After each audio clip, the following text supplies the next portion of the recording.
जब तक गाय की सेवा नहीं होगी, परीक्षित ने गौ माँ की रक्षा की, परीक्षित ने गाय की सेवा की। हमारे यहाँ गाय को क्या कहते हैं? जोर से बोलिए, गौ माता। गाय को माँ कहते हैं। क्या कोई और ऐसा जानवर है जिसको माँ कहते हैं? जम के बोलो हाँ या ना। केवल गाय है जिसको गावो विश्वस्य मात्रा, गाय जननी है, गौ माता कहते हैं। हम गाय की सेवा करते हैं। गौ माता के अंदर 33 कोटि देवी देवताओं का निवास है। 33 कोटि देवी देवता, कोई ऐसा नहीं है जो गाय माँ के अंदर ना हो। और भैया जो लक्ष्मी जी हैं वो कहाँ रहती हैं? गाय के गोबर में। किसी की मृदा को पवित्र नहीं माना जाता। एक गाय की मृदा है जो धरती पर लेपन कर दिया जाए तो धरती माता पवित्र हो जाती है। गौरी बना दिया जाए तो लक्ष्मी के रूप में प्रकट हो जाती है। कोहबर में जब विवाह होता है तो वहां भी गाय के गोबर से बनाया जाता है, पवित्र किया जाता है। किसी बच्चे की मां मर गई हो और उस बच्चे को, नवजात शिशु को हमारी गौ माता का देसी वेद लक्षणा गौ मां का दूध पिलाओ, निश्चित वो बच्चा बच जाएगा, उसके प्राण बच जाएंगे।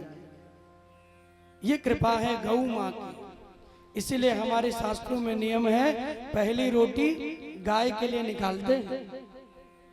जो भी घर में बनाओ मैया तो पहली रोटी किसके लिए? गाय के लिए। 3, वैसे तो 5 यज्ञ का विधान है, सुन लो। एक गाय के लिए, एक कुत्ता के लिए, एक कौवा के लिए, एक परिवार के लिए, और एक अंश रख दिया जाए। कोई अतिथि अगर भूखा आ जाए तो उसकी सेवा कर दी जाए। घर में गाय हो तो आपकी जो विपत्ति होती है ना, वो हमारी गौ माँ अपने ऊपर ले लेती है। इतनी कृपा है गौ माँ की। एक गाय को रोटी खिला दोगे तो सभी देवी देवताओं की सेवा का फल तुम्हें मिल जाएगा। एक गाय की सेवा। महाराष्ट्र की सरकार ने, वहां के मुख्यमंत्री, उनका पूरा कैबिनेट, मैं व्यासपीठ से उनका अभिवादन और उनका धन्यवाद करता हूं। मुख्यमंत्री एकनाथ शिंदे साहब, आप यशस्वी हो, दीर्घायु हो और ऐसे धर्म के निर्णय आप हमेशा जीवन में लेते रहे। गाय को राज्य माता अपने दर्जा दिया है। अब महाराष्ट्र में गाय को काटना न्यायिक दंड का विधान होगा।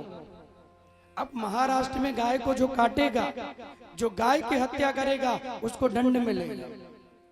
गाय सुरक्षित होगी तो हम अपने आप को गौरव के पल में आनंदित समझेंगे। तो हर कोई, हर हिंदू चाहता है गाय सुरक्षित हो, गौ माता की सेवा हो। इसलिए आप भी कोशिश करिए, गौ को घर में रखिए। गाय ना हो तो गौशाला में गाय की सेवा करिए। कितनी गायों को हमने देखा है रोड पे कचड़ा खाते हुए, पन्नी खा रही है, प्लास्टिक खा रही है, कांच खा रही है। केवल एक रोटी देने से उनका पेट नहीं भरेगा।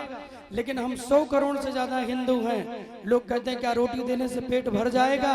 अरे वो पशु हैं, भगवान ने उनको बनाया ही ऐसे है। तुम एक दे दोगे तो उससे ही उनका भरण पोषण हो जाएगा। हर हिंदू, एक गाय, एक रोटी हर घर से गौ माँ के लिए निकलनी चाहिए। आज जितने यहाँ मेरी माताएं हैं, क्योंकि धर्म में सबसे आगे कौन रहता है? बोले देवियां। मैं आपसे और भैया लोगों से, पीछे बैठे भक्तों से भी आज एक प्रण लेना चाहता हूँ। कौन कौन इस प्रण में मेरा साथ देगा? हाथ उठा के बताइए, दोनों हाथ। आप ये प्रण लीजिए कि हमारे घर में जो भोजन बनेगा उसमें पहली रोटी हम गौ माँ के लिए निकालेंगे। कौन कौन ये वचन दे रहा है? पीछे तक, यहाँ से वहां तक सबको दिखाइएगा। और ये वचन ऐसे ही न कहिएगा, यहाँ व्यासपीठ है। एक हिंदू, एक गाय, एक रोटी, एक एक परिवार से एक रोटी जाएगी तो कितने करोड़ परिवार हैं, सोचिए। लेकिन हम चाहते नहीं कि गाय की रक्षा हो। मेरे मन में पीड़ा होती है गौ माँ को जब कष्ट मिलता है, देखता हूँ एक्सीडेंट में रोड पे गौ माँ कट जाती है। किसी के खेत में गौ माता घुस गई, लोग लोहे का राड उठा के मार देते हैं, लोग कुल्हाड़ी से मार देते, लोग भाले से मार देते हैं। इतना सा आपका अगर खेतों में, अरे वो तो पशु हैं, वो मानव थोड़ी है। आपके खेत में इतना चारा खा लिया, उसके लिए आप पत्थर से मारोगे, लोहे से मारोगे? अरे तुमने गौ माँ को मारा, तुम्हें क्या दंड मिलेगा? सोचो भगवान तुम्हें क्या दंड देगा। आपके खेत में थोड़ा खा भी लें तो आप उन्हें बाहर निकाल दीजिए, डरा धमका के निकाल दीजिए, अपने खेत की सुरक्षा कर लीजिए, व्यवस्था कर लीजिए।